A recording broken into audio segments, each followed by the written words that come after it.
Okay, crafty besties, if you are new here, you might not know, but Design Bundles officially has DTF and UV DTF. You can get it at dtfprinter.com. This is what DTF looks like. And basically, DTF is about to become your new crafty secret weapon because all you do is order your transfer on dtfprinter.com, cut out the transfer from the big gang sheet of however many transfers you ordered, and then just press it onto your blank using an iron or a heat press. It is really that easy. So now you don't need a cutting machine. You don't need to spend hours weeding. You don't need to spend hours layering vinyl. You can get a pro quality full color print on a DTF gang sheet. It's cheaper, it's quicker, it's better. It's amazing. So I'm in love with DTF, and as a result, I have been ordering a lot of it and playing with it, but I have learned in the process that you can actually layer DTF. You can put stuff on top of it.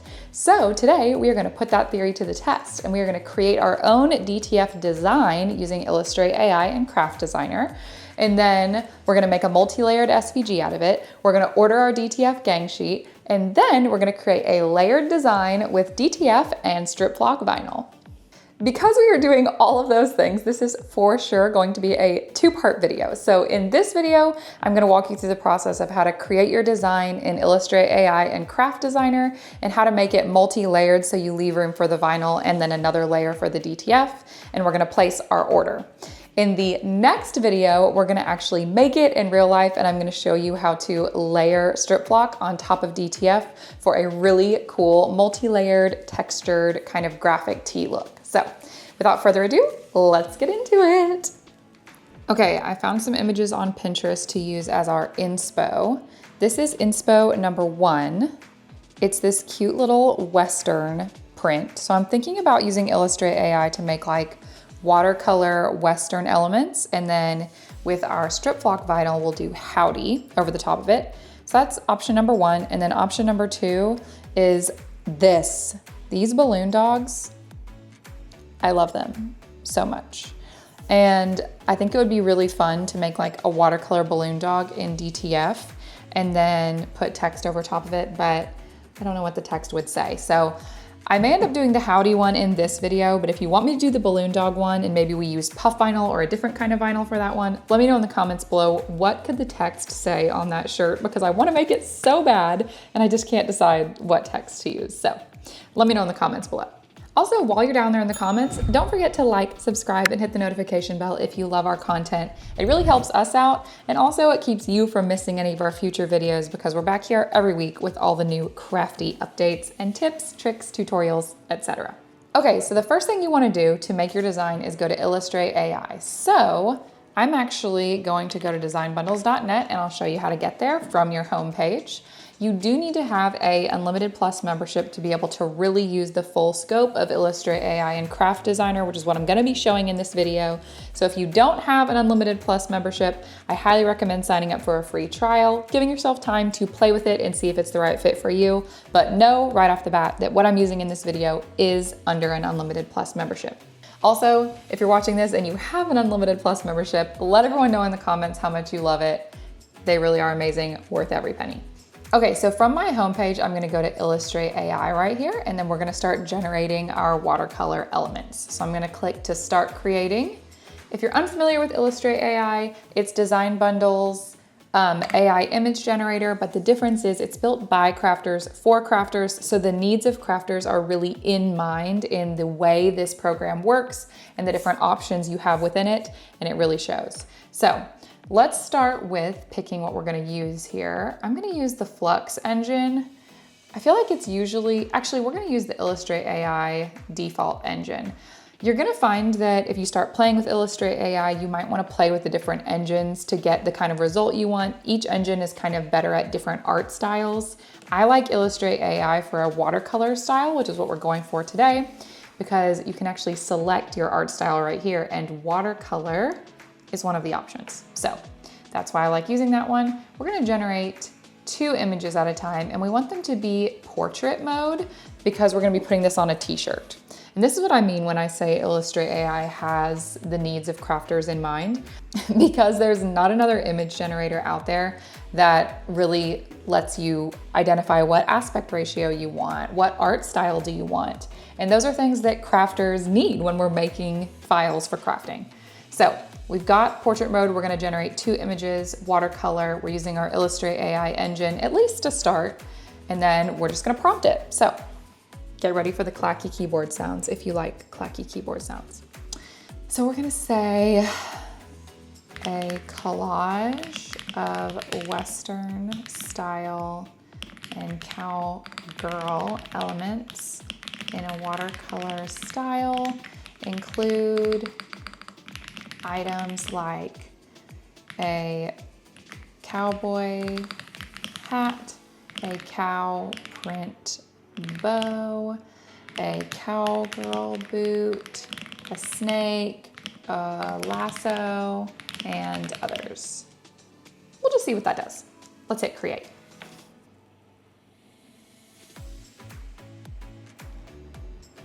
Okay, that's not really what I was envisioning. Okay, hold on. Let's try again. So we're gonna do Western style elements in a hand-drawn doodle and doodle watercolor style. Let's try that.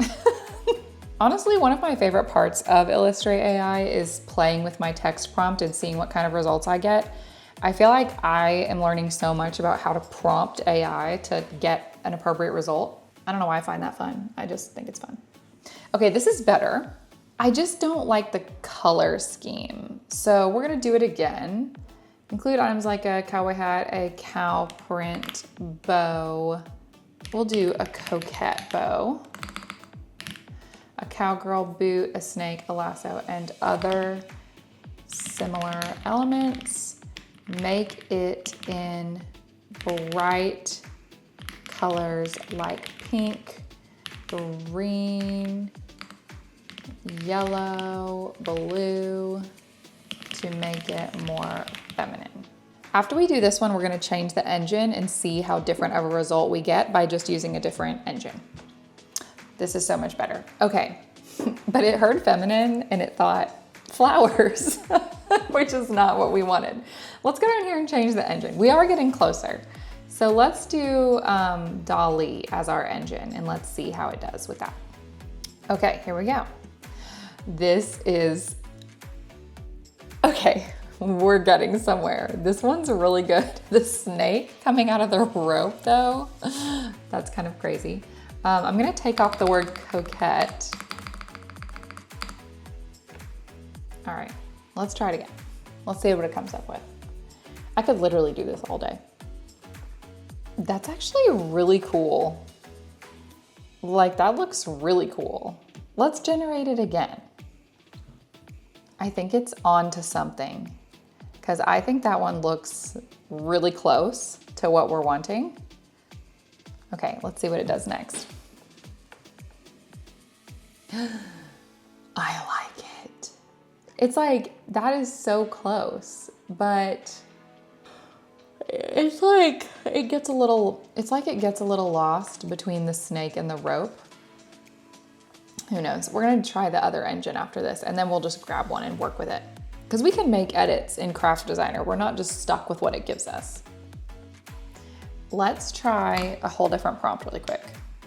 Western cowgirl elements in bright feminine colors in a hand-drawn doodle style. Let's just leave it like really open-ended and see what it does. I'm curious. And then we're gonna pick one, I promise. No, I don't. I mean, that's really cute, but I don't want a girl.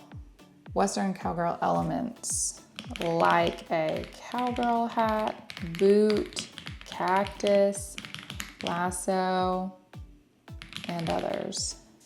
Did I forget anything? I left the snake out on purpose this time because I think it was causing part of the problem.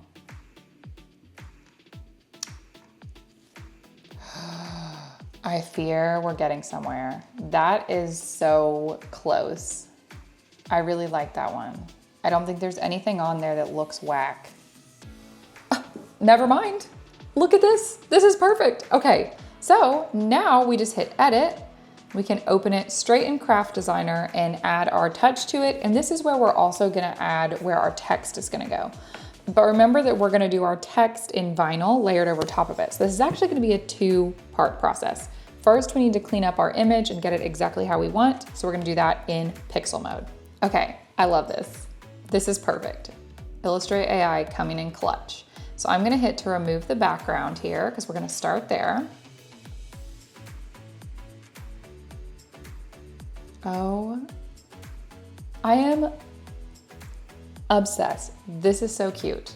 Okay, actually, I was gonna say we need to do some cleanup, but there's really nothing else we need to do. If we wanted to, we could come in here and erase anything that like we don't want, or we could come in and use the sticker maker to give it an outline. We could do magic fill to try to have AI fill in some gaps if there were some gaps we needed to fill.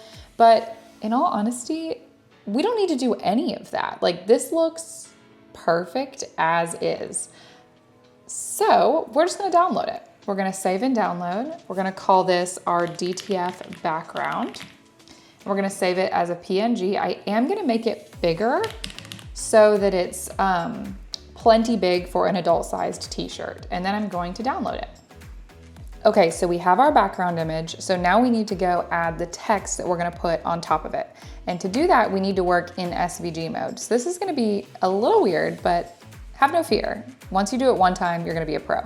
So in Craft, we're gonna go back to Craft Designer. We're gonna import the image that we just created, but this time we're gonna work in vector mode. Now it's gonna make your image look whack, okay? So don't be afraid, because we're not actually using that background image. It's gonna convert it to an SVG cut file, which we're not gonna use it as a cut file, but we need to be able to see our image to have as a reference for where to put our text. So here's our image. It's huge. Let's zoom out. So here's our background. Let's add some text. So I love that you can pull in text straight from the Plus library. I think that's like a huge perk of using Craft Designer because you can see right here like what all your text is gonna look like, but I know exactly what I'm looking for. I want stay retro. So I'm gonna hit add text and I want it to say howdy. I also want this to be bigger, like way bigger. I know I want it to have a bend. Let's go ahead and give it that curve. I think I do like it like running off the edge just a little bit. Let's make it white so we can see what we're doing. No, I do like it running off the edge just a little bit. So I know that I want it to be placed like that. And then we're gonna give it an offset because what I'm gonna end up doing is I'm gonna use glitter vinyl as like the backdrop and then I'm gonna put Stripflock vinyl on top that says howdy. So let's give this thing an offset. For now, I'm really not worried about color because I'll pick my colors later. So I'm just gonna give it a black offset so I can just see what I'm doing. And we're gonna make it thick. Like we need this to be big, like that. Okay, there's our offset. Let's confirm it. And now we have our text layer. So I actually don't need this background layer at all because remember, as cool as this looks in all black and white, we're gonna print this in full color using DTF. So I'm gonna delete that layer. This is the only layer I need. I just needed that back layer as like a reference for myself. So now I'm gonna download this as an SVG, so it's multi-layered. I'm gonna make it actually doesn't matter what size I make it, and I'm gonna go ahead and say that this is my DTF text layer, and I'm going to download it. So now I have my text layer saved as an SVG cut file, so I'll be able to cut it on my Cricut, and then I have my DTF layer saved as a PNG, that's gonna be the backdrop of this whole project, and let's go place that order on DTF Printer right now. So I'm gonna go to dtfprinter.com, hit create prints. Oh, all my other prints are in here. Don't look at those. We want DTF because that's what you use for fabric projects. That's the heat press DTF. UV DTF is like a fancy sticker that's for hard surface projects. Also, as a side note, it should be noted that DTF is washing machine safe, which is another thing that makes it incredible. We're gonna upload our DTF background image that we created. It's so cute. And now we're gonna hit change size. because we want this on an adult shirt that is full sized. And I'm gonna order 2 of them just in case I mess one up because I could. So we're gonna order it just like this. Note that you can choose from like any predetermined project sizes or like template sizing. And I could always go back to Craft Designer and make that file bigger if I wanted to print on one of these other items. Or you can go to advanced size settings and just type in directly the inch width and height that you want if you know exactly what you're looking for. So just so you know, you can do that. You can also duplicate projects. You could get it in multiple sizes if you wanted. There's a ton you could do just from this panel, but let's talk about how much it costs, because the cost on DTF is one of the things that makes it such a game changer. Because if I go to hit review order here, you can see that for 2 massive shirt prints that are full color, it's only $7.20, which is crazy. And also I will go ahead and tell you that one cool thing about DTFprinter.com is you don't have to lay your gang sheet out on your own. It automatically nests it in the way that is the most optimal to save you money, because you pay by the length of the gang sheet. So I could come in here and I could say, I'm willing to bet there's extra width on this sheet that I'm not using. So I could come in and maybe make it like a pocket size and do 2 of those. And I bet my cost, yeah, barely goes up. It goes up by like $1. So if you're only ordering like 1 item, I highly recommend going and adding in some like smaller items that you may want to play with, because your cost is gonna be significantly decreased per item if you do it that way. Okay, so we're all done here. I'm gonna review my order. I'm gonna check out, and in the next video, we're gonna actually make this project and I'll show you how it all comes to life. Okay friends, that is the end of our part 1 of learning how to layer DTF with other popular vinyl styles. So with this project, we're gonna be layering DTF and Stripflock vinyl for our cute little Western themed t-shirt. But if you wanna see me layer other things on top of DTF, or if we wanna just test out whether we can layer it on top of DTF, let me know what you wanna see in the comments below. Make sure you're subscribed and you have the notification bell turned on, because next week, we're gonna actually make this project and you do not wanna miss it. I have no idea how it's gonna turn out yet, but I have a feeling it's going to be amazing. So, happy crafting, DV Besties, and we will see you back here next time.